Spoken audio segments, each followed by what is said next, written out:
Amém. Bom dia, você pode se sentar. É muito bom quando a gente de fato experimenta a presença de Deus e nunca perca tudo que Deus tem para nós. Que o nosso coração seja sempre sensível a essa presença. Você pode dizer amém para isso?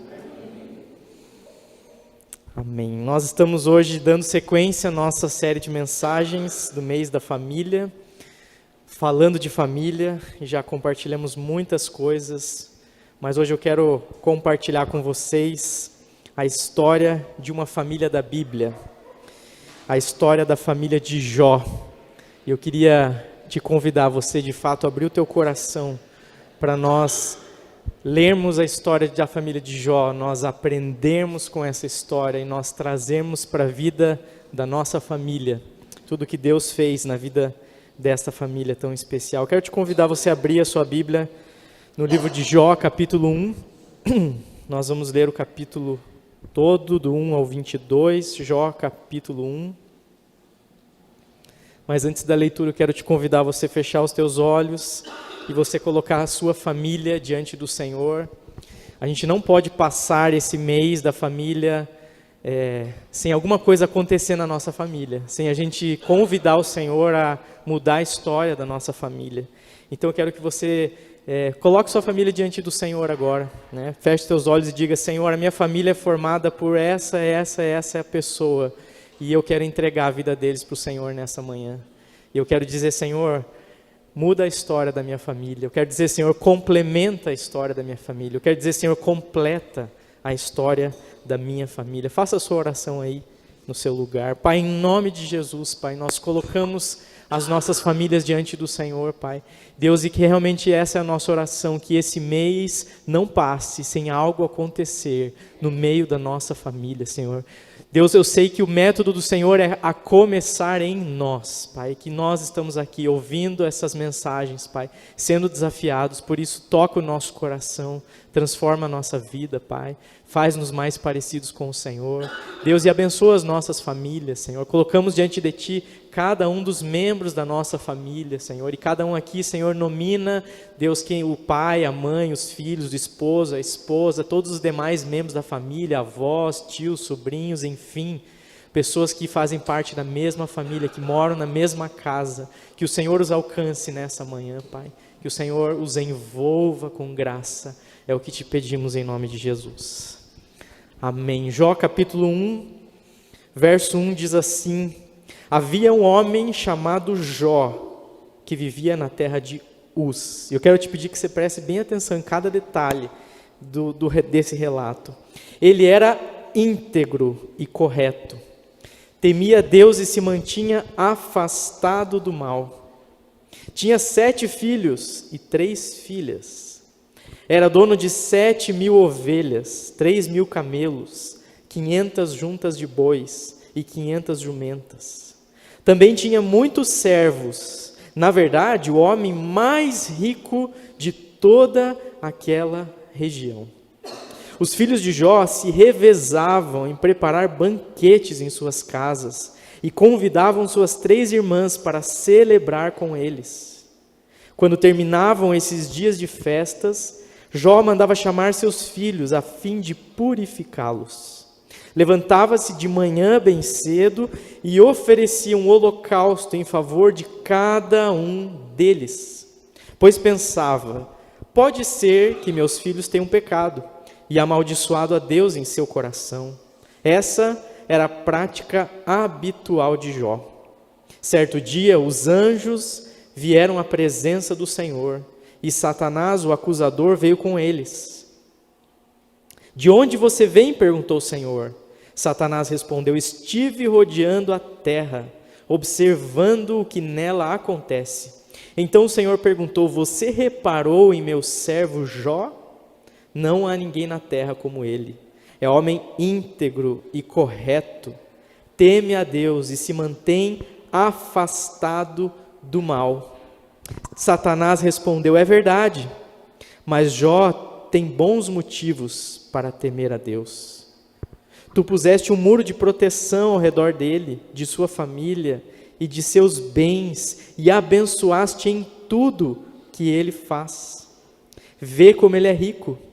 Estende tua mão e toma tudo que ele tem, e certamente ele te amaldiçoará na tua face. Pois bem, você pode prová-lo, disse o Senhor. Faça o que quiser com tudo que ele possui, mas não lhe cause nenhum dano físico. Então Satanás saiu da presença do Senhor. Certo dia, quando os filhos e as filhas de Jó estavam num banquete na casa do irmão mais velho, chegou à casa de Jó um mensageiro com esta notícia: seus bois estavam arando e os jumentos pastando perto deles, quando os sabeus nos atacaram. Roubaram todos os animais e mataram todos os empregados. Só eu escapei para lhe contar. Enquanto ele falava, outro mensageiro chegou com esta notícia: o fogo de Deus caiu do céu e queimou suas ovelhas e todos os seus pastores. Só eu escapei para lhe contar. Enquanto ele falava, outro mensageiro chegou com esta notícia: 3 bandos de saqueadores caldeus roubaram seus camelos e mataram seus servos. Só eu escapei para lhe contar. Enquanto ele falava, ainda outro mensageiro chegou com esta notícia: seus filhos e suas filhas estavam num banquete na casa do irmão mais velho. De repente, veio do deserto um vendaval terrível e atingiu a casa de todos os lados. A casa desabou e todos os seus filhos morreram. Só eu escapei para lhe contar. Então Jó se levantou e rasgou seu manto, depois raspou a cabeça, prostrou-se com o rosto no chão em adoração e disse: saí nu do ventre de minha mãe e nu estarei quando partir. O Senhor me deu o que eu tinha e o Senhor o tomou. Louvado seja o nome do Senhor. Em tudo isso, Jó não pecou, nem culpou a Deus. O dia de hoje, 15 de maio, é comemorado o Dia Internacional da Família. E daí você vai dizer assim: mas pastor, você escolheu uma família que viveu uma tragédia para comemorar o Dia Internacional da Família? Pois é. Qual é a tua percepção quando você ouve essa história de Jó? Qual é a tua percepção? Muitas vezes, quando nós lemos esse texto, a gente diz assim: graças a Deus que não foi comigo que aconteceu. A gente pode olhar para esse texto e pensar: puxa, Jó era um cara de Deus mesmo. Ao final de todas essas tragédias, e vocês perceberam bem, né? O texto diz que ele era um homem rico, de muitas posses, com muitos animais. E o que aconteceu quando os mensageiros começaram a vir a ele dizendo: ó, tudo que você tinha foi. Mas ainda assim, as coisas materiais, a gente nessa vida de caminhada com Deus sabe que não são o mais importante, certo? E aí por fim veio a notícia de que os seus filhos haviam falecido. E eu e você aqui já perdemos pessoas da nossa família. Ontem foi um dia muito difícil, como o Éder falou, para nós nos despedirmos do Giliard. E a gente sabe da dor que aquela família está passando e nós nos solidarizamos com eles. E é interessante porque quando eu estava preparando essa mensagem, né, eu fiquei refletindo muito, né, de qual família eu quero compartilhar. Daí o Éder me perguntou: Zé, o que você vai pregar? Eu falei: eu vou falar de Jó. O Éder falou: puxa, eu ia pregar sobre isso. Eu falei: bom, Deus, de alguma forma, Ele quer ministrar o nosso coração através dessa história. E aí quando eu chego ontem para dar um abraço na Mara, a Mara fala exatamente essa expressão de Jó: Deus me deu, Deus tomou, bendito seja o nome do Senhor. E fez muito sentido essas palavras ao ouvir de alguém que está vivendo isso, de perder o seu esposo. E na nossa vida enquanto família, gente, nem tudo são flores. Gostaria eu de poder falar de família apenas boas notícias, histórias bem-sucedidas. Mas quando a gente analisa as histórias dos homens e mulheres de Deus na Bíblia, a gente vai ver homens e mulheres que passaram pelas lutas e permaneceram fiéis ao Senhor. Se a gente vai para a história de vários deles, a gente vai ver que eles tiveram que sair da sua terra, né? O Chico falou um pouquinho do texto de Abraão, que foi chamado para que a sua descendência abençoasse todas as famílias da terra. A família dele teve que romper vínculos, sair, ir para um lugar que Deus haveria de mostrar, sem garantias, sem seguranças, mas na dependência de Deus. A gente vê na história de Davi, por exemplo, uma história de alguém que é dito um homem segundo o coração de Deus, no entanto que tanta tragédia envolvendo seus filhos, até mesmo a morte de um deles, que o fez sofrer tanto. Se a gente olha para o Novo Testamento, a gente pode avaliar um pouquinho a família de Jesus, né? Um contexto que a família já começou turbulenta porque Maria ficou grávida pelo Espírito Santo e ela ainda não era casada com José. E imagine como diante da sociedade poderia se portar. E eu ouvi ontem uma moça, uma senhora que sentou conosco na mesa no encontro de liderança, contando da história de uma família que se afastou dos caminhos do Senhor porque a adolescente se achou grávida, e daí nesse caso não foi do Espírito Santo, né?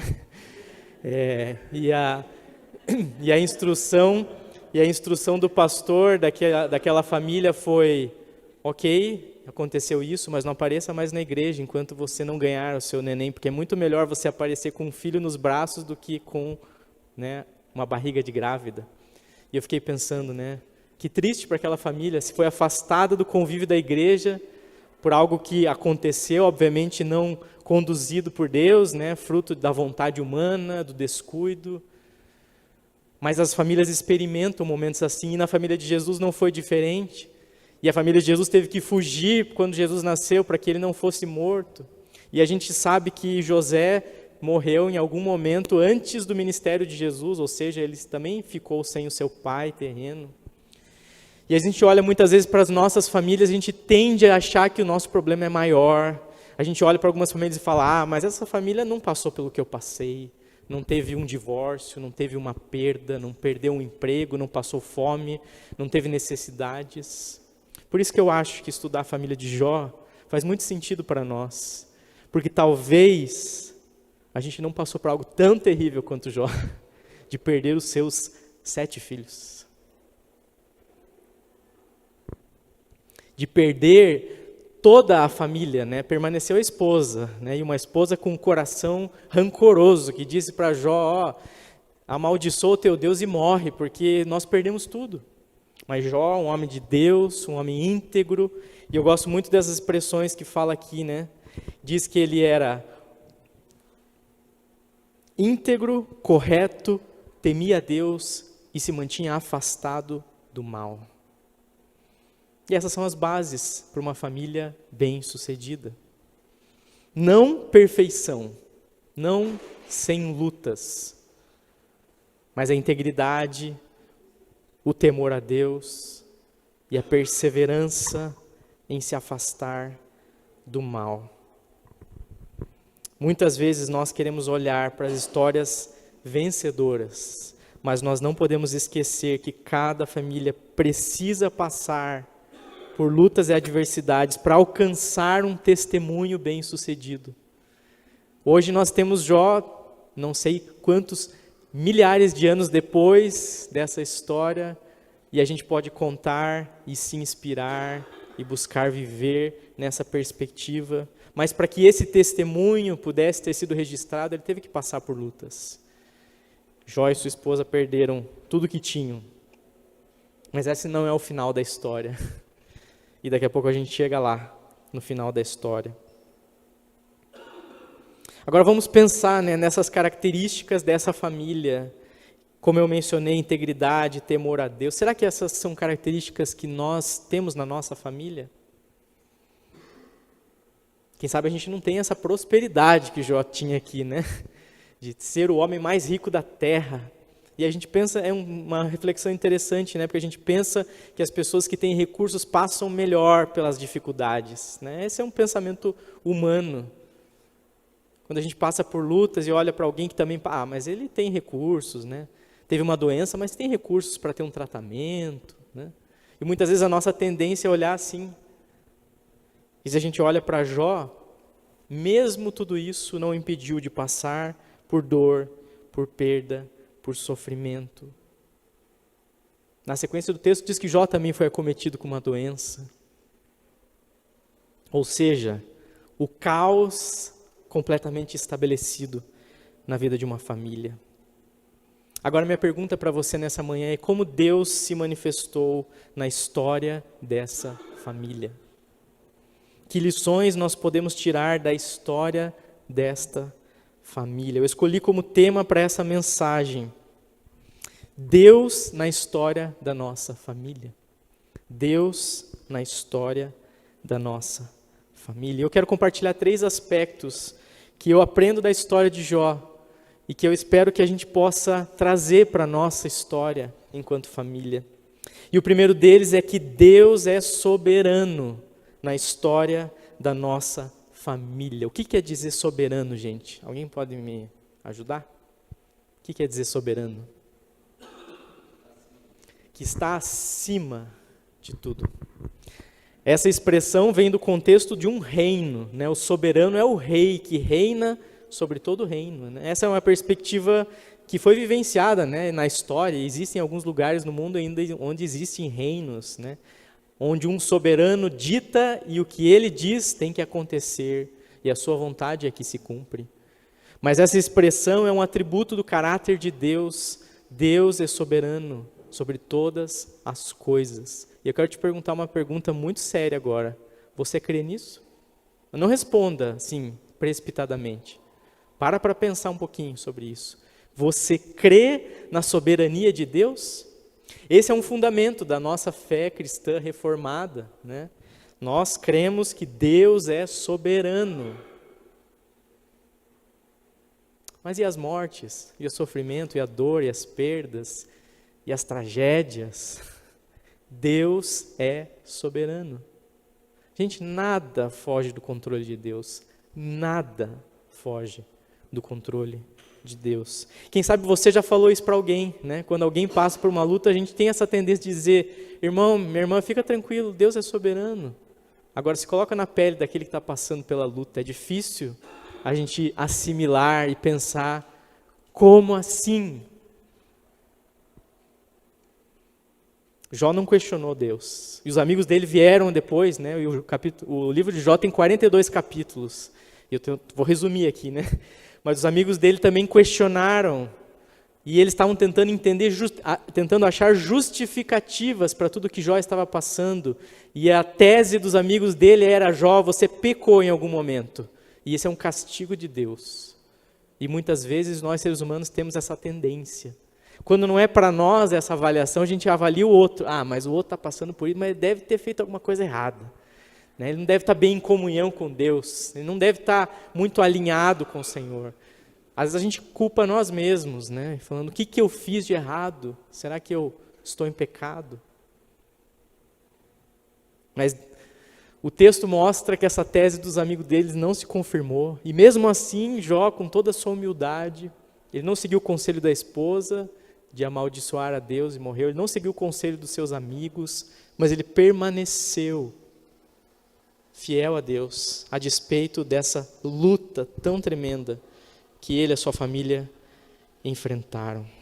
E eu quero te perguntar: como que é a história da sua família? Pensa aí, como é a história da sua família? Da família Stresser, da família Moura, da família Coglin? Como é a história da sua família? Já parou para estudar um pouquinho a história da sua família? Pensar e olhar ela na perspectiva ampla e não no pontual, porque a gente tem a tendência de olhar para o pontual. E a gente fala: Deus esqueceu de mim, Deus não está vendo isso. Pode ser que Deus foi fiel no passado, mas agora parece que não está sendo, né? E muitas vezes isso traz medo e desespero com relação ao futuro, porque se a gente acha que Deus não está agindo agora, imagine depois. Né? Daquilo que a gente não tem controle, porque o presente a gente está vendo. Por mais que a gente não controle, a gente está vendo. Agora o futuro a gente não vê. E por isso eu quero dizer para você que Deus é soberano na história da nossa família a despeito das circunstâncias, a despeito do que você passa ou já passou ou ainda tem reservado para você. Deus é um pai de amor que tem o melhor para os seus filhos. E essa é a parte boa. E Jesus diz lá em Mateus capítulo 7, portanto, se vocês que são maus sabem dar bons presentes a seus filhos, quanto mais seu Pai que está no céu dará bons presentes aos que lhe pedirem.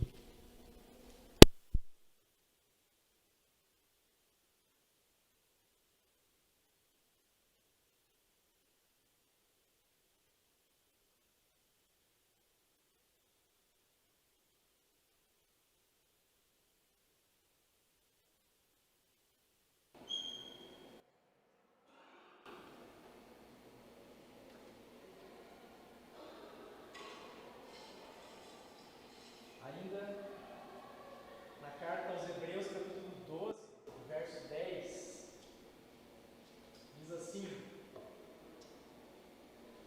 Deus, porém, os disciplina para aproveitamento, a fim de sermos participantes da sua santidade. Deus nos disciplina. Então é interessante pensar que Deus é um pai que nos ama e que nos dá, né, bons presentes. Ele diz que ele dá aquilo que nós pedimos a ele, mas Deus também é o pai que nos disciplina para aproveitamento. Nem todas as tragédias da nossa vida são disciplinas da parte de Deus, mas muitas delas podem ser instrumentos de Deus para correção, para entrarmos no prumo, para sermos alinhados, para nos aproximarmos mais dele. Você consegue perceber por isso que Deus é soberano? Porque ele pode demonstrar amor ou ele pode disciplinar, mas ele continua controlando, ele continua sendo esse pai que se importa, que ama a minha e a sua família.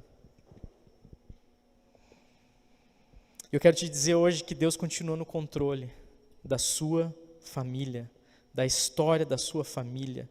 Mas tem um detalhe, nós precisamos deixar Ele comandar.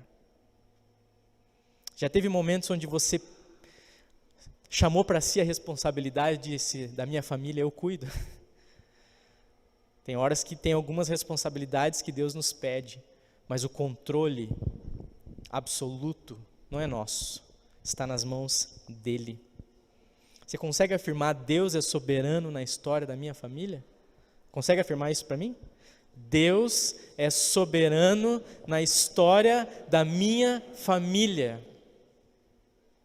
Daí você começa a pensar, mas e aquela situação que ainda não se resolveu, e aquilo que aconteceu no passado, que ainda me traz dor, aquela ferida, aquele problema? É uma atitude de fé, de entrega e de confiança no Deus que é soberano sobre todas as coisas. Se Ele é sobre todas as coisas, a nossa família está incluído nisso. Deus sendo soberano. Mas um segundo aspecto que eu creio que nós aprendemos da família de Jó é que Deus está sempre com nossa família em meio às lutas e sofrimentos. Deus não sai fora, Ele não se afasta quando a gente está passando pela luta, pela dor e pelo sofrimento. A perspectiva de Jó, ela traz muito isso, porque Jó não excluiu Deus do processo. Por mais que aparentemente, humanamente falando, Deus tivesse se esquecido da família de Jó, e a gente vê na narrativa, o tipo de literatura de Jó, ele é considerado uma novela, que conta uma história. A gente não sabe até quando que se passou essa história. Alguns comentaristas bíblicos mais céticos dizem que, quem sabe, ela nem foi real. Nós cremos que ela foi real, mas alguns falam sobre isso. E alguns dizem que ele é um dos livros mais antigos de todo o cânon do Antigo Testamento, que ele puxa lá para o período de Gênesis, período onde ele foi escrito, de fato. Mas Deus estava com Jó, a despeito das lutas que ele e a sua família enfrentaram. Provar do amor e da fidelidade de Deus, mesmo em meio aos sofrimentos, é uma forma de conhecê-lo mais intimamente. Não é a tendência do ser humano? Está em lutas, faz o quê? Vai para Deus. Quantos no início da pandemia não foram para Deus? E hoje já se esqueceram do Senhor, porque as coisas já estão mais tranquilas, para muitos. Mas reconhecer Deus no meio do sofrimento nos faz nos tornarmos mais íntimos dEle, sermos mais parecidos com Ele. Por isso a gente não devemos nos comparar uns com os outros, porque cada luta é vivida por quem está vivendo. E quem está de fora é só um espectador e observador. E qual é a nossa parte? Ser sustento, suporte, encorajar a fé e dizer, Deus continua no controle. Deus está com você nessa situação. Por mais que você não sinta, por mais que você não veja, Ele é com você. Nos evangelhos nós vemos várias vezes Jesus curando e mudando a história de famílias. A gente vê Jesus curando a filha de Jairo. Imagine a tragédia daquela família de perder a sua criança. Mas Jesus a curou.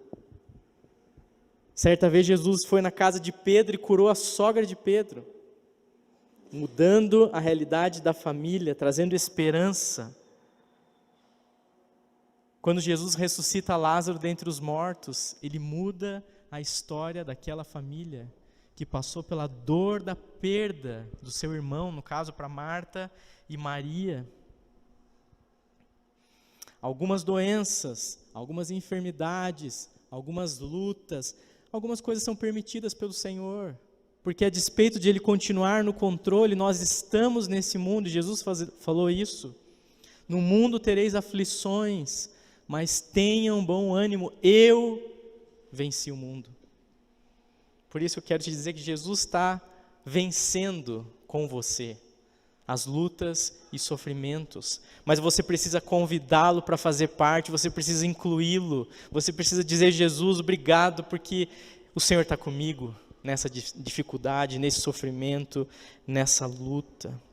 Você já passou por lutas que depois que elas foram superadas, você viu os benefícios que trouxeram para a sua família?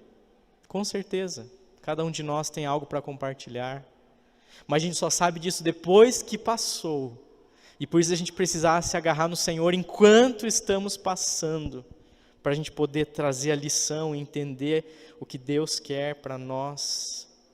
Isso gera confiança, isso gera uma unidade, isso gera amor dentro da família, quando nós entendemos os processos de Deus. Mas o que nós precisamos enfatizar é que Deus é conosco em todo o tempo. Eu e a Mari passamos recentemente por uma situação onde nós não entendemos, mas Deus é soberano. Nós sentimos por algo, mas Deus estava conosco.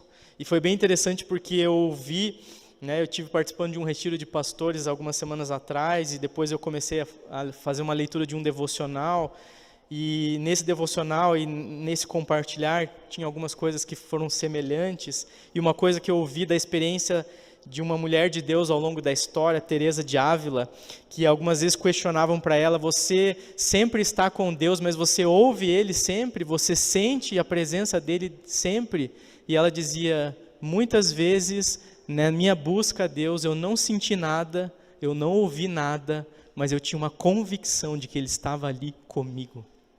E, gente, isso precisa fazer toda a diferença. Porque nós, seres humanos, queremos ver para crer, como Tomé. Nós queremos a prova. Mas essa não é a vida de fé. A vida de fé é olhar além. É crer mesmo sem ver. Não olhar para as circunstâncias, como o apóstolo Paulo fala aos Coríntios. Não naquilo que se vê, mas no que não se vê. Porque o que se vê passa, muda.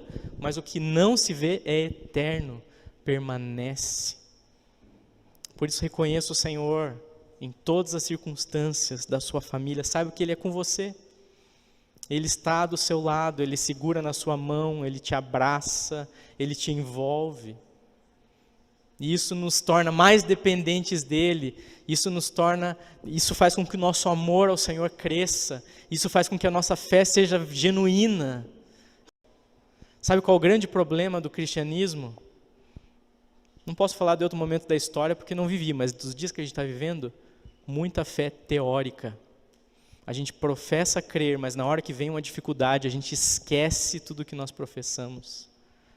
Ou vou dar um exemplo ainda maior. A gente vem aqui no domingo de manhã e canta uma canção como essa, crendo que Deus vai abrir os céus e derramar a sua presença, e aí chega amanhã de manhã, lá no seu trabalho, na sua família, uma má notícia, um problema, você se esquece tudo dessa base aqui.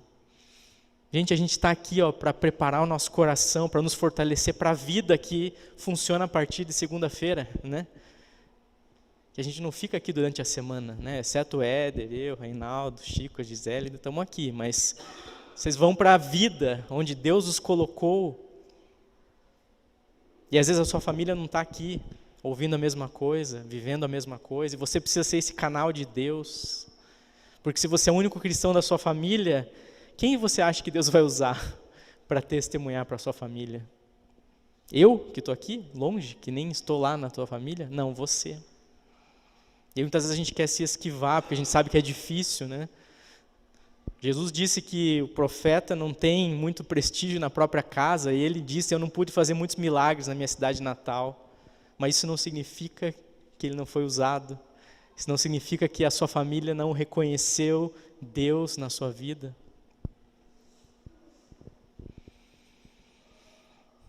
Mesmo sem sentir, mesmo sem ouvir, saber que Ele é conosco, nunca se esqueça, Deus é com a sua família. E por fim, a terceira lição que nós aprendemos aqui na história de Jó é que Deus tem propósitos e planos para as nossas famílias. Deus tem propósitos e planos. E agora eu quero ir lá para o último capítulo de Jó, capítulo 42. E algumas afirmações de Jó ali são muito especiais, porque não é alguém que está falando sem pensar, é alguém que passou por aquela luta lá do capítulo 1. E 41 capítulos depois, ele ainda está afirmando a mesma fé, a mesma confiança, a mesma esperança em Deus. E diz lá no versículo 1, então Jó respondeu ao Senhor, sei que podes fazer todas as coisas, e ninguém pode frustrar teus planos. Agora lembra uma situação que você e sua família vivenciaram ou estão vivenciando. Você consegue fazer essa afirmação de fé diante dela?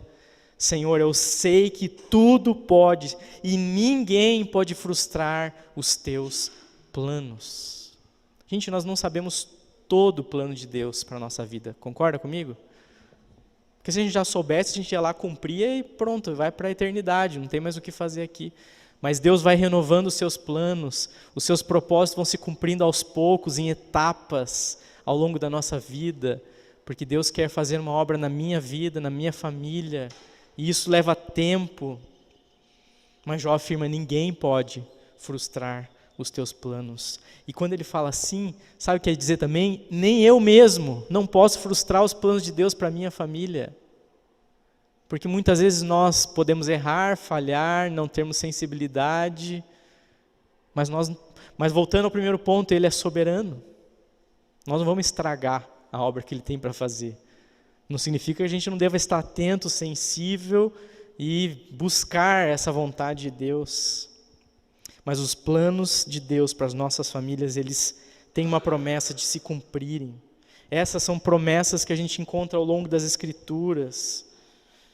E essa afirmação de Jó é muito poderosa. Ninguém pode frustrar os teus planos.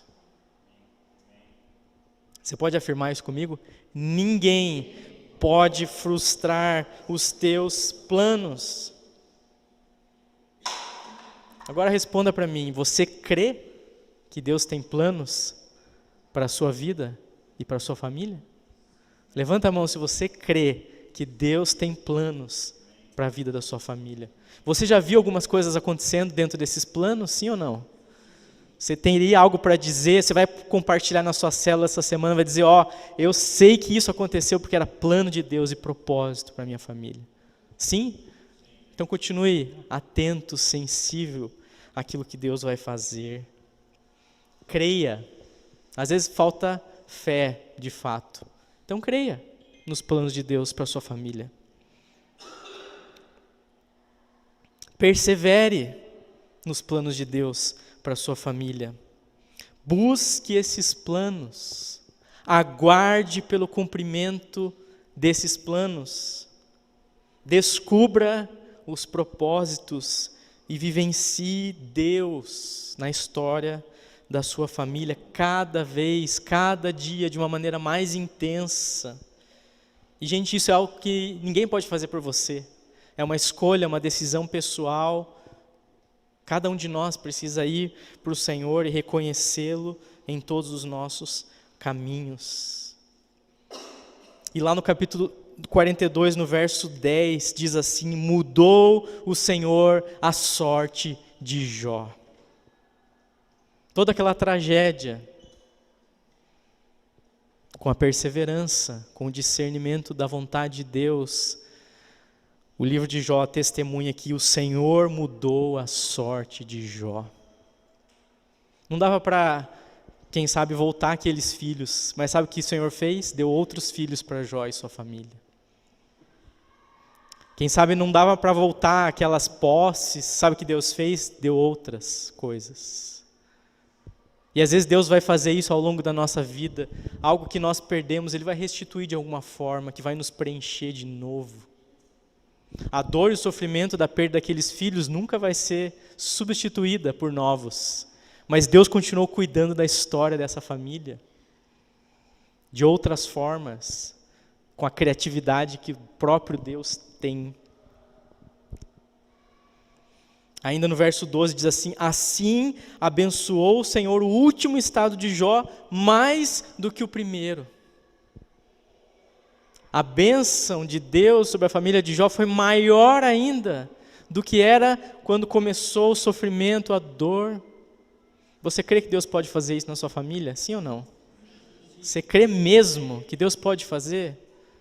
Então, repita comigo essa expressão de Jó: mudou o Senhor a sorte de Jó.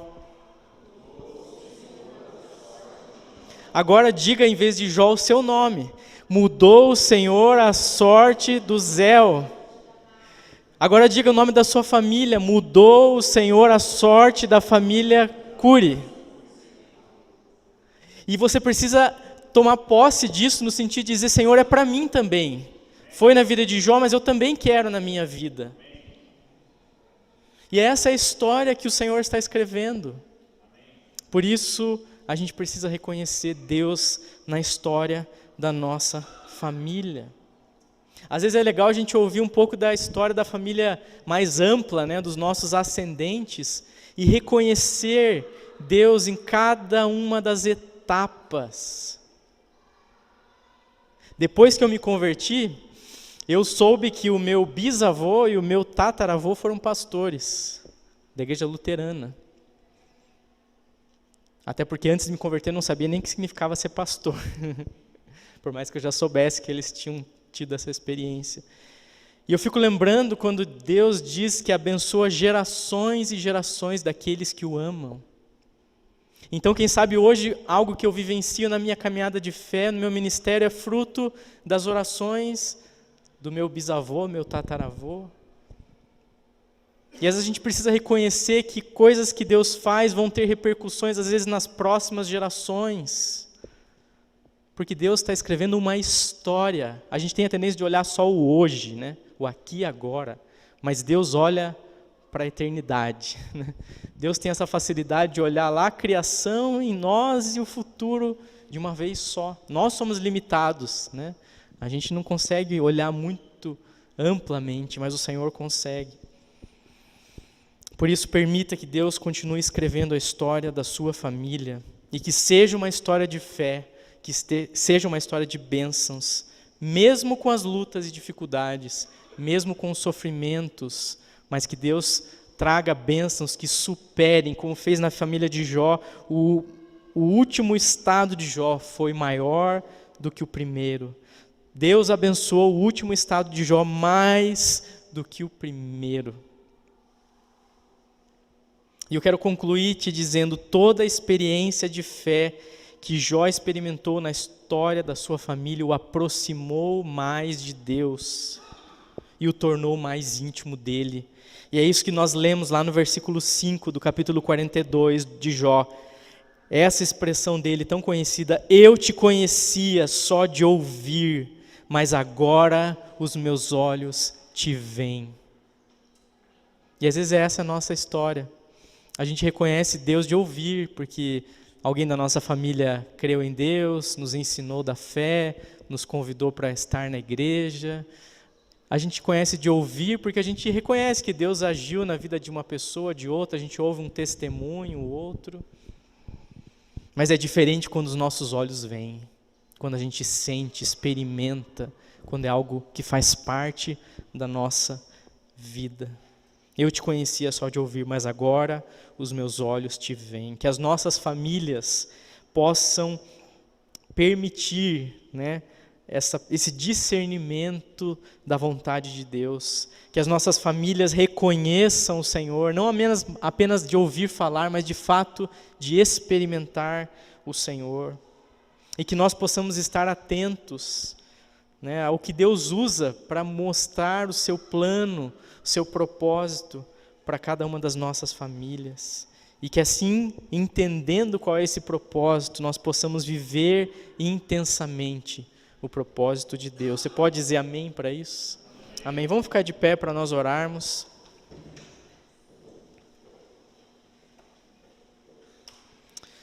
Queria que você fechasse teus olhos.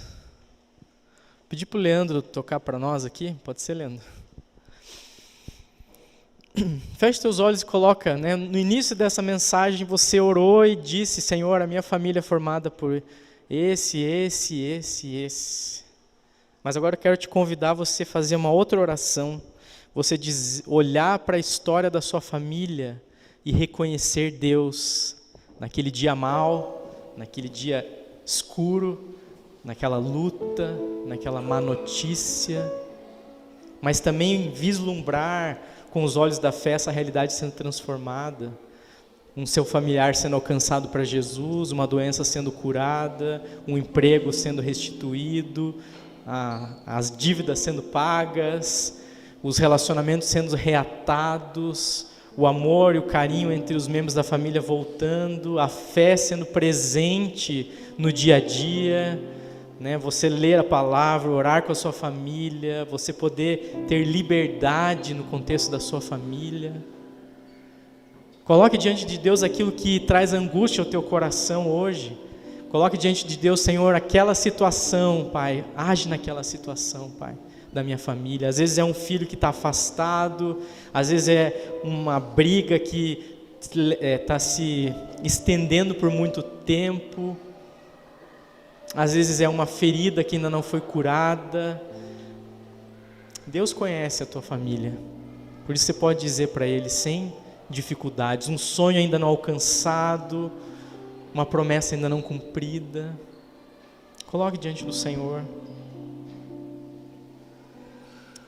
De uma maneira muito objetiva e muito racional. Se você crê em tudo que nós compartilhamos aqui, eu queria te convidar, você vir aqui à frente para nós orarmos juntos.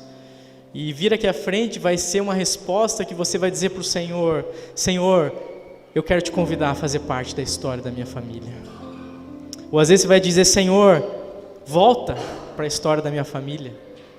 Ou às vezes você vai dizer: Senhor, eu sei que algumas coisas me afastaram de Ti, mas eu quero dizer agora que nesse mês da família eu quero me comprometer novamente contigo. Jesus morreu naquela cruz para nos dar vida, esperança, nos salvar da morte. E por isso todo dia é o dia da oportunidade de a gente se reconciliar com Ele, de a gente se aproximar mais dEle, a gente se agarrar mais nele, dizer: Senhor, eu não vou para casa se o Senhor não for comigo. Assim como Moisés disse: eu não vou se o Senhor não for comigo. Porque muitas vezes a gente vai sozinho, a gente se frustra, a gente peca, a gente dá com a cabeça na parede, a gente faz tantas coisas. Mas quando o Senhor é conosco, o final da vida de Jó é mais próspero que o começo. Quando o Senhor é conosco, a gente não mais reconhece Ele de ouvir falar, mas de fato e de verdade. Quando o Senhor é conosco, a gente sabe que Deus muda a nossa sorte. Então mantenha seus olhos fechados, e se de fato você quer responder para o Senhor, fica esse convite para você vir aqui à frente, para nós orarmos juntos. Que Deus nos abençoe.